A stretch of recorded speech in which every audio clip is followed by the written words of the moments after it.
Welcome back. You're live with Expresso. Thank you so much for tuning in for what has been a stellar Thursday morning.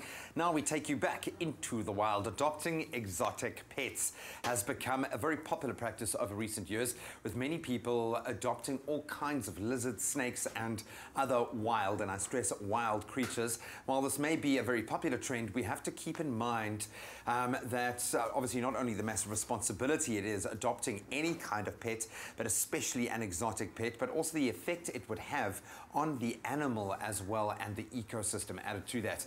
Is it ethically sound to adopt exotic pets? These are the questions that we are asking today. And are there ways to go about this in a safe way for everyone involved? Well, we've invited a friend of the show, Esther van der Vestes, and zoologist and owner of the incredible butterfly world, to chat more about responsible pet choices. Esther, Happy New Year. Thank you, Graham. Same to you. Oh, who have you brought in here? Who is your co-star stealing the limelight? This is George. Now, George is a Madagascan hedgehog called a tenrec, and they've been on the pet market now probably the last 10 years, very popular. But it's, you know, you've got to have a very special affinity to keep them properly, because they sleep during the day. They're not very nice pets. They're prickly and they can bite. They're literally prickly. He looks like the sweetest little guy. He is sweet. So obviously he is a native to Madagascar, and he has found his way all the way to South Africa. How are exotic pets finding their way around? Are we looking at kind of like this dark criminal underground dealing in exotic pets? How do they make their way across shores? Most of the exotic pets in South Africa are privately bred, or you know, by pet owners or pet shops. We do get a lot of animals that are actually captured in the wild. They come to us via confiscations by Cape Nature or Nature Conservation or Animal Welfare authorities. You know, on airports, they get shipments of these things. It is crazy to me. What kind of animals? Obviously, this is one indication. I mean, he's just a kid. Can you see his little hands? Can you go close enough to see his little hands? Oh, my goodness. What sort of animals are popular when we talk about exotic pets? Look at those little hands, man. Oh. Look at that. What animals are making their way to South Africa specifically? Lizards, chameleons. Chameleons are very, very popular. Hedgehogs, obviously, we sat with about 50-odd hedgehogs in the beginning of last year. Then also birds, a lot of African greys, lots of parrots are popular pets. And then spiders, tarantulas. Oh, well, yeah. You had to go there. Where do you sit with the ownership of animals like this? Obviously, assuming that they have been bred or they've been responsibly sourced, how do you feel? Because obviously this is your job, and you're obviously housing a lot of animals that have been reconfiscated or found or been rehabilitated. How do you feel about people owning exotic pets? You know, we get a lot of people who are very kind to the exotic pets, and you have the odd individual that look after their pets very carefully. But we're sitting with about 740 individuals that's been handed to us. That shows you that exotic pets might not be that cool idea that you started off buying. The novelty wears off very quickly. It wears off quickly, Oh man, well, we'd love to hear your thoughts on this very controversial topic as we head into the wild. 021 430 9881. Are you an exotic pet owner? How do you feel about the ethical argument behind owning these incredible animals? We'd love to hear from you. Please send us some pics. We've got an expert in the house. We'd love to take your questions as well. It's my feel-good breakfast show. Well, Beautiful stuff. Well, we're going to continue with the real deal now, actual animals. We're talking exotic pets this morning. Esther continues our exploration into the world of exotic pets, and we have brought in Bob. It seems like everyone has a pet Bob, all right? But we know that snakes are never really pets because they can't be tamed, but their nature can really be understood. And Bob looks like a wonderful chap. Can I hold Bob for a second? So you were saying that Bob is great for educational purposes because he's a lovely placid guy, and they're quite hardy, these pythons. What breed of python is Bob? Bob is a ball python, and their natural demeanor is to be very calm. The Burmese pythons are generally calm. So we use these snakes in our educational program, and I don't mind giving that to a child. It's not a striking snake, you know. It's going to be calm. And he's quite strong as it's well. It's strong, so, yeah. So if a little hand squeeze it, it's not going to. And he's absolutely beautiful. I'd say that he's probably going to constrict my hand right now. So what goes into? You've obviously now had an opportunity to look after some very exotic animals. Yes. What goes into the care of an exotic pet? You know, Graham, you have to go back to the origin of the animal. Where does it actually live in the wild, to make sure that you know what to give it in captivity? We got handed an Arctic fox, for instance. What?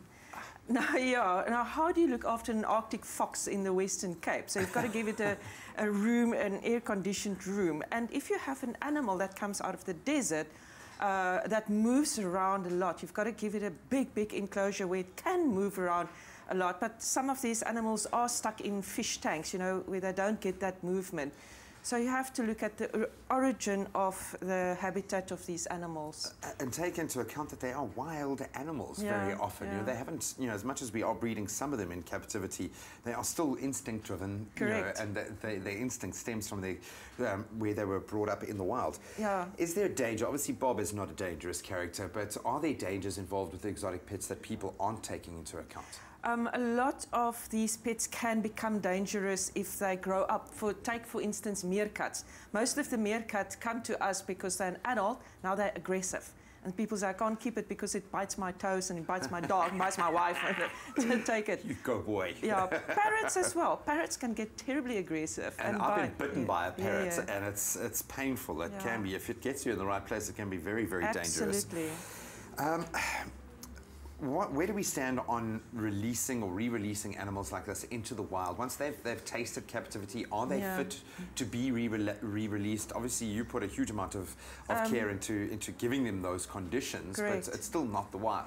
No, it's not the wild. But your exotic pets really can be rehomed or taken back to the wild, because what is the wild? Where must they go to? And they are bred in such quantities that there's no space for them in the wild. Only when you have a very proper breeding program for, say, an exotic monkey, and you have a release program worked out scientifically, you can rehome them back to the wild. I mean, we're even seeing it with lions now that are being bred in captivity, that we just don't have the range for them. No. Bob, thank you so much. You've been a superstar. We've got one more very special guest to introduce you to. Thanks, dude. Oh, he's giving me those looks. He's like, hey, man, just stop stealing my limelight. We'll continue with Esther in a moment. We'd love to hear from you. 0214309881 if you've got any comments or questions regarding exotic pets. It's my feel-good breakfast show. Well, it's my feel-good breakfast show. Welcome back. You are just in time to meet a little skink. Look at that face. You might be forgiven for thinking that he was actually a snake, but if you can see on the sides there, he's still got some wee little arms and legs. This is a lesson in evolution you're giving us here today.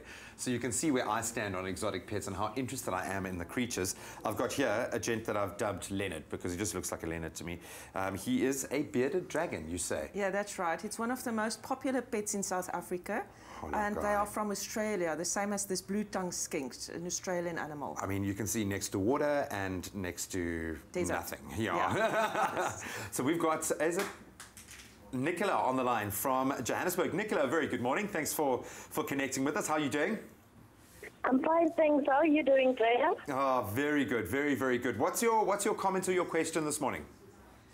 No, I just saw on the TV, I've got an exotic pet. I've got 2 chameleons in my room.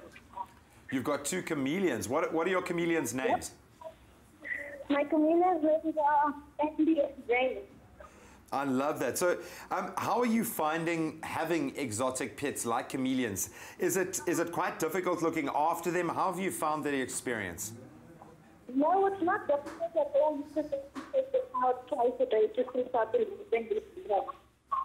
And do you think that it's responsible owning exotic pets like chameleons? Are you taking the necessary care to make sure that they're properly looked after, do you think? Of course, yeah, because we do have all the insects in our garden. Oh, I absolutely love that. Well, I hope they bring you and your family a lot of joy, and I love the educational element as well. Thank you so much for weighing in. Please post some pictures of your chameleons on our Facebook page. We'd love to see them. So you've mentioned... Thank you so much, Anne. She's running off to go and take photos of her chameleons. So you mentioned chameleons are very popular. We get a lot of chameleons here in South Africa. Correct, yes. Do we get imported chameleons here? What are the Yes. chameleons that we are finding when you consider the exotic pets? Or are they African chameleons? We get chameleons from Madagascar that's been bred here, as well as from Central Africa or the eastern parts of Africa that's been brought down to South Africa. But our own indigenous chameleons are highly protected, and you just will not get a permit to keep them. How are people breeding locally? Are there permits available? How easy is it to get a permit? Where do we stand in regards to legislation? It's not easy. You have to comply to a lot of regulations. You have to apply for a permit. You have to state why you're doing that and what your objectives are. And then good luck to you to get a permit. And that's good. But I think we really need to regulate this space. I really am of two minds, because there is such a wonderful educational process, and you can teach someone a love of the Correct. wild and nature when they Absolutely. get to actually engage in that stand. How can people contact you at Butterfly World very quickly if they have issues with pets or need for you guys to swoop in and help? The easiest is to go to our website, butterflyworld.co.za. That's the easiest thing to remember. Oh, thank you so much. Thank you for bringing these superstars into studio. George, love you. Bob, love you as well. And you guys can continue to keep those comments and those questions coming, and especially pictures. If you are a responsible pet owner and have an exotic pet, we'd love to promote that side of this story. Definitely, responsible pet ownership is where it all begins.